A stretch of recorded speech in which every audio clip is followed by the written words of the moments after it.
Chapter 36, which treats of more curious incidents that occurred at the inn. Just at that instant the landlord, who was standing at the gate of the inn, exclaimed, "Here comes a fine troop of guests. If they stop here we may say guardaimas." "What are they?" said Cardenio. "4 men," said the landlord, "riding a la jineta, with lances and bucklers, and all with black veils, and with them there is a woman in white on a side saddle, whose face is also veiled, and 2 attendants on foot." "Are they very near?" said the curate.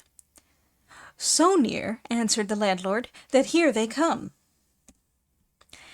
Hearing this, Dorothea covered her face, and Cardenio retreated into Don Quixote's room, and they hardly had time to do so before the whole party the host had described entered the inn, and the 4 that were on horseback, who were of high-bred appearance and bearing, dismounted, and came forward to take down the woman who rode on the side saddle, and one of them, taking her in his arms, placed her in a chair that stood at the entrance of the room, where Cardenio had hidden himself. All this time neither she nor they had removed their veils or spoken a word. Only on sitting down on the chair the woman gave a deep sigh, and let her arms fall like one that was ill and weak. The attendants on foot then led the horses away to the stable. Observing this, the curate, curious to know who these people in such a dress and preserving such silence were, went to where the servants were standing, and put the question to one of them, who answered him, "Faith, sir, I cannot tell you who they are. I only know they seem to be people of distinction, particularly he who advanced to take the lady you saw in his arms. And I say so because all the rest show him respect, and nothing is done except what he directs and orders." "And the lady, who is she?" asked the curate. "That I cannot tell you either," said the servant, "for I have not seen her face all the way. I have indeed heard her sigh many times, and utter such groans that she seems to be giving up the ghost every time. But it is no wonder if we do not know more than we have told you, as my comrade and I have only been in their company 2 days, for having met us on the road, they begged and persuaded us to accompany them to Andalusia, promising to pay us well." "And have you heard any of them called by his name?" asked the curate. "No, indeed," replied the servant. "They all preserve a marvellous silence on the road, for not a sound is to be heard among them except the poor lady's sighs and sobs, which make us pity her, and we feel sure that wherever it is she is going, it is against her will, and as far as one can judge from her dress, she is a nun, or, what is more likely, about to become one. And perhaps it is because taking the vows is not of her own free will that she is so unhappy as she seems to be."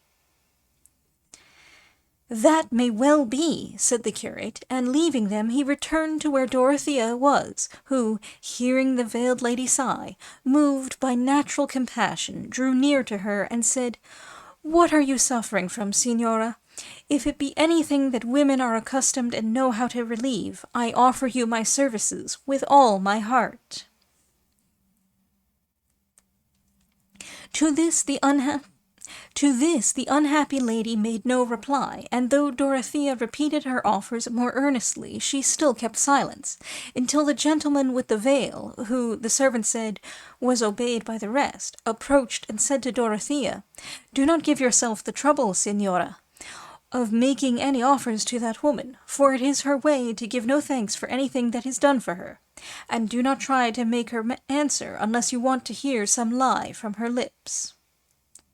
"I have never told a lie," was the immediate reply of her who had been silent until now. "On the contrary, it is because I am so truthful and so ignorant of lying devices that I am now in this miserable condition, and this I call you yourself to witness, for it is my unstained truth that has made you false and a liar." Cardenio heard these words clearly and distinctly, being quite close to the speaker, for there was only the door of Don Quixote's room between them, and the instant he did so, uttering a loud exclamation, he cried, "Good God! What is this I hear? What voice is this that has reached my ears?" Startled at the voice, the lady turned her head, and not seeing the speaker, she stood up and attempted to enter the room, observing which the gentleman held her back, preventing her from moving a step. In her agitation and sudden movement, the silk with which she had covered her face fell off, and disclosed a countenance of incomparable and marvellous beauty, but pale and terrified, for she kept turning her eyes, everywhere she could direct her gaze, with an eagerness that made her look as if she had lost her senses, and so marked that it excited the pity of Dorothea and all who beheld her, though they knew not what caused it. The gentleman grasped her firmly by the shoulders, and being so fully occupied with holding her back, he was unable to put a hand to his veil, which was falling off, as it did at length entirely, and Dorothea, who was holding the lady in her arms, raising her eyes, saw that he, who likewise held her, was her husband, Don Fernando. The instant she recognized him, with a prolonged plaintive cry drawn from the depths of her heart, she fell backwards fainting, but for the barber being close by to catch her in his arms, she would have fallen completely to the ground. The curate at once hastened to uncover her face and throw water on it, and as he did so, Don Fernando, for he it was who held the other in his arms, recognized her and stood as if death-stricken by the sight, not, however, relaxing his grasp of Lucinda, for it was she that was struggling to release herself from his hold, having recognized Cardenio by his voice, as he had recognized her.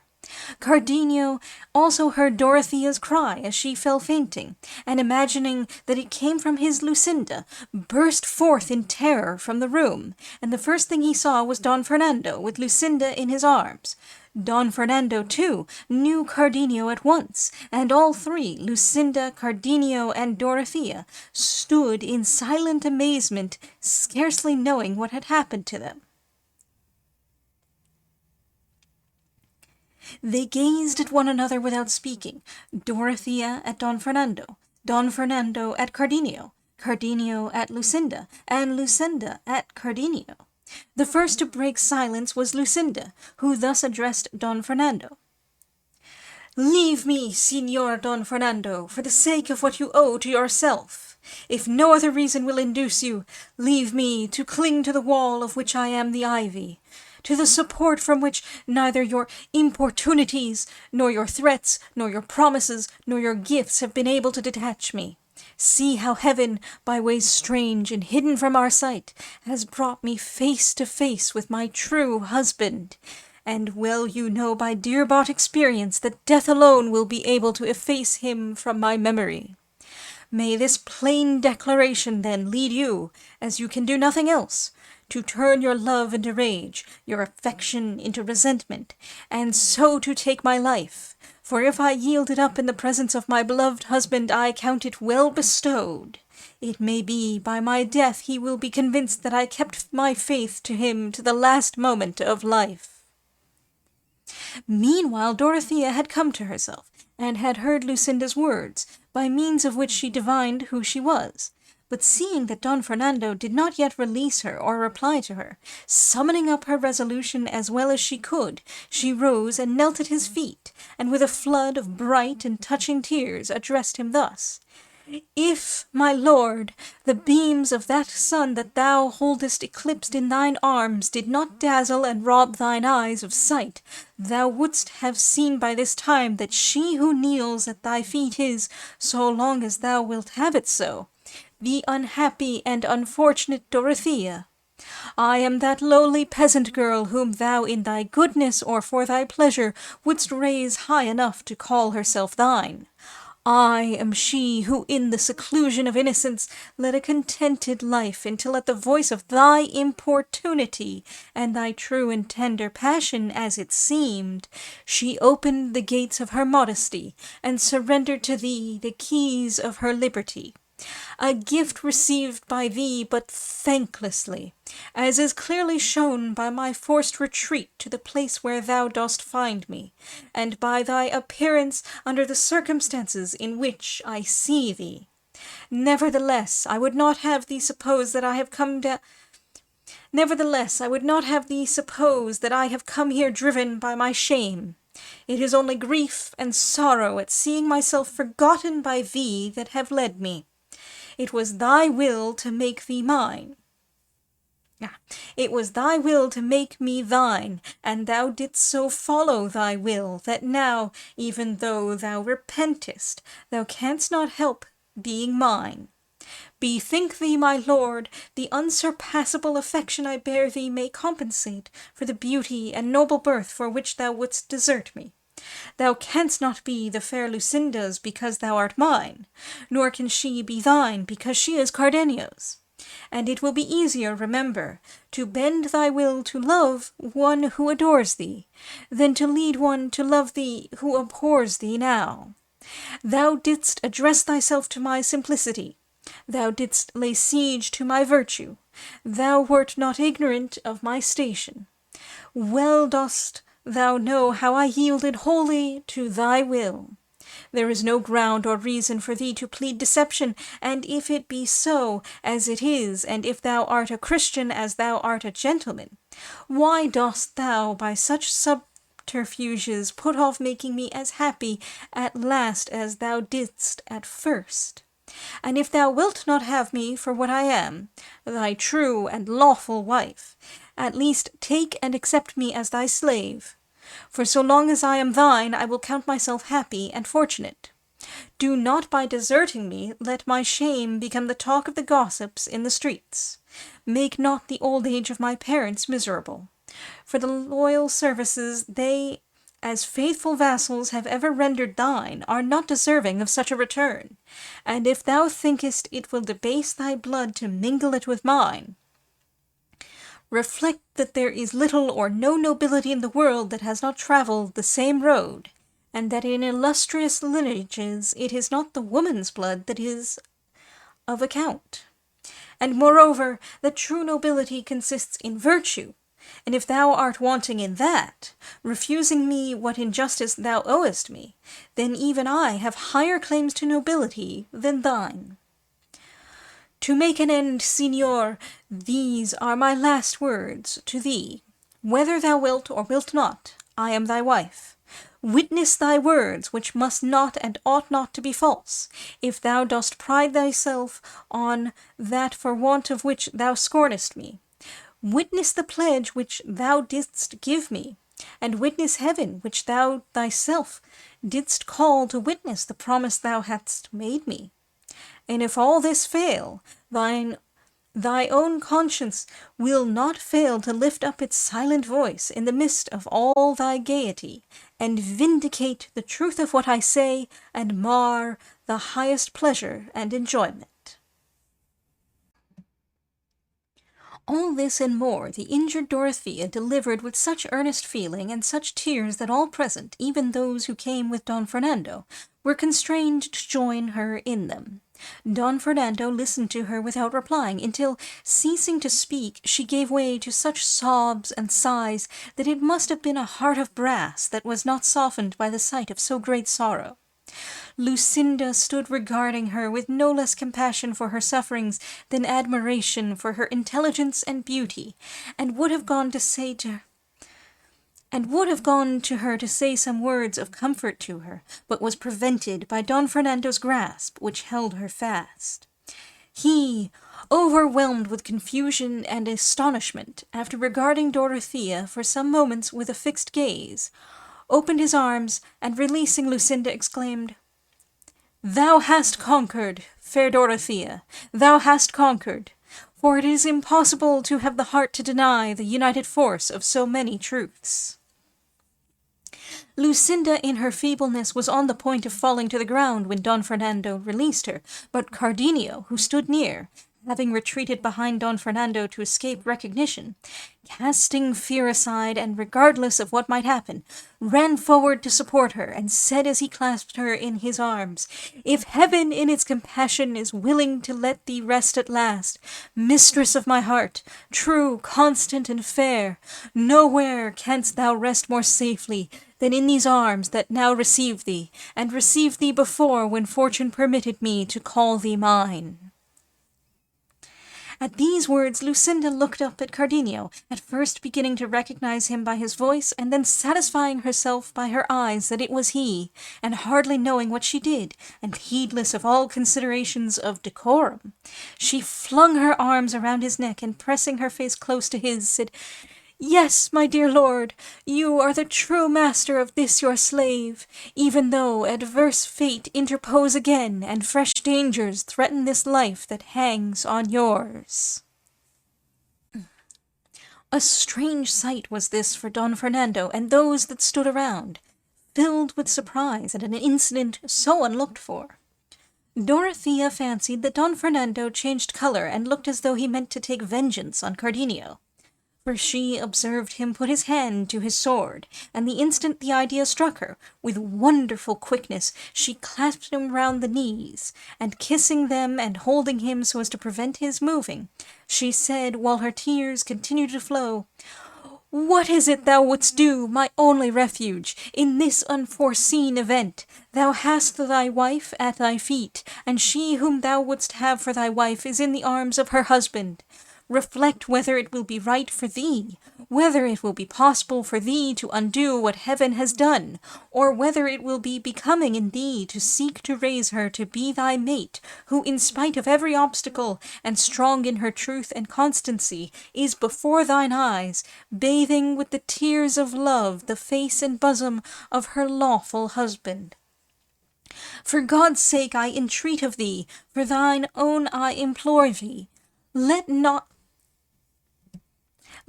this open manifestation rouse thy anger, but rather so calm it as to allow these two lovers to live in peace and quiet without any interference from thee so long as heaven permits them. And in so doing thou wilt prove the generosity of thy lofty, noble spirit, and the world shall see that with thee reason has more influence than passion."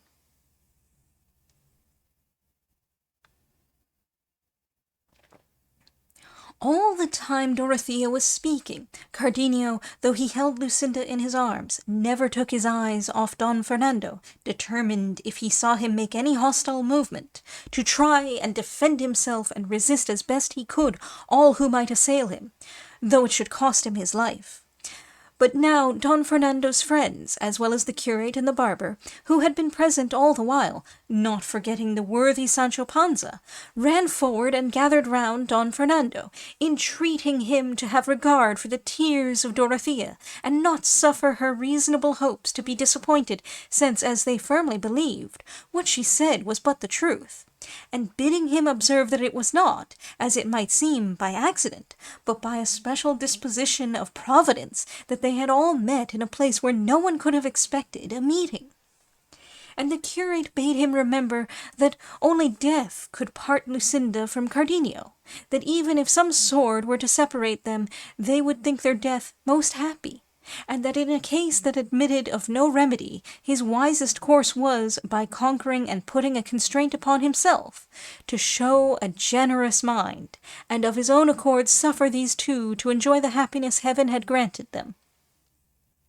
He bade him, too, turn his eyes upon the beauty of Dorothea, and he would see that few, if any, could equal, much less excel her, while to that beauty should be added her modesty and the surpassing love she bore him. But besides all this, he reminded him that if he prided himself on being a gentleman and a Christian, he could not do otherwise than keep his plighted word, and that in doing so he would obey God and meet the approval of all sensible people, who know and recognized it to be the privilege of beauty, even in one of humble birth, provided virtue accompany it, to be able to raise itself to the level of any rank, without any slur upon him who places it upon an equality with himself, and furthermore, that when the potent sway of passion asserts itself, so long as there be no mixture of sin in it, he is not to be blamed who gives way to it.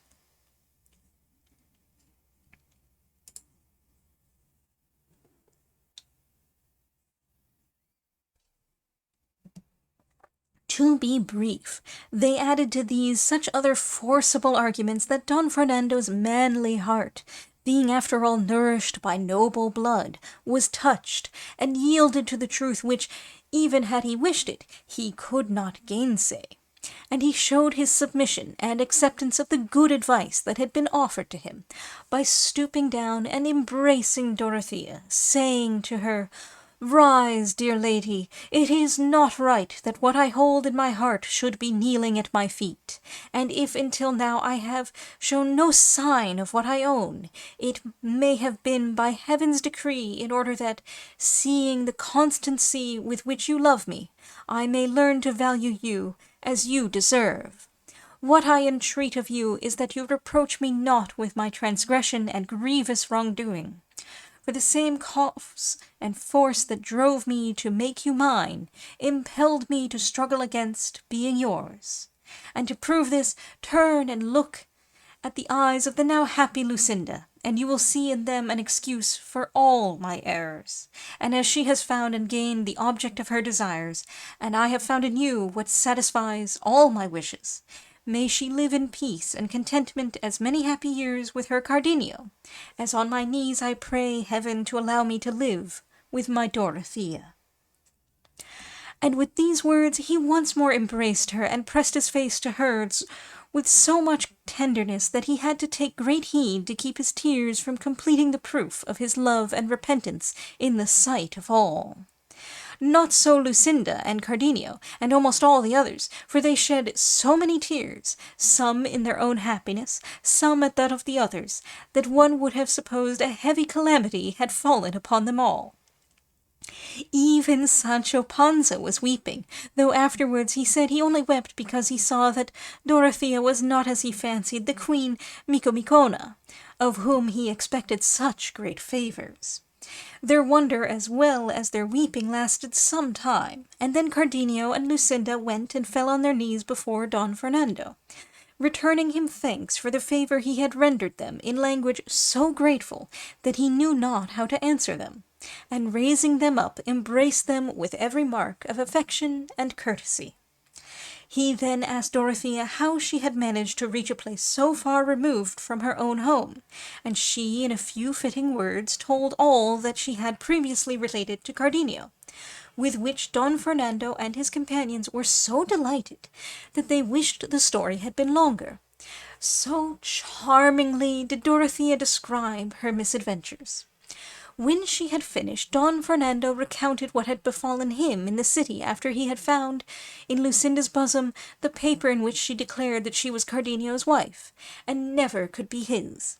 He said he meant to kill her, and would have done so had he not been prevented by her parents, and that he quitted the house full of rage and shame, and resolved to avenge himself when a more convenient opportunity should offer. The next day he learned that Lucinda had disappeared from her father's house, and that no one could tell whither she had gone. Finally, at the end of some months, he ascertained that she was in a convent, and meant to remain there all the rest of her life, if she were not to share it with Cardenio. And as soon as he had learned this, taking these 3 gentlemen as his companions, he arrived at the place where she was, but avoided speaking to her, fearing that if it were known he was there stricter precautions would be taken in the convent. And watching a time when the porter's lodge was open, he left 2 to guard the gate, and he and the other entered the convent in quest of Lucinda, whom they found in the cloisters, in conversation with one of the nuns, and carrying her off without giving her time to resist. They reached a place with her where they provided themselves with what they required for taking her away. All which they were able to do in complete safety, as the convent was in the country at a considerable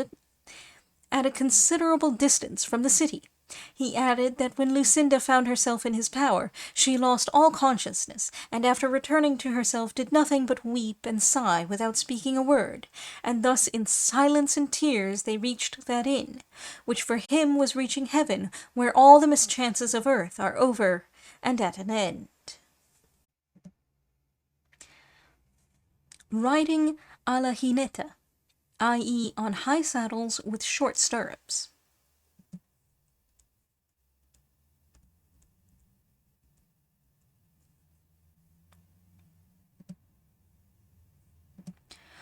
And all three, Lucinda, Cardenio, and Dorothea, stood in silent amazement.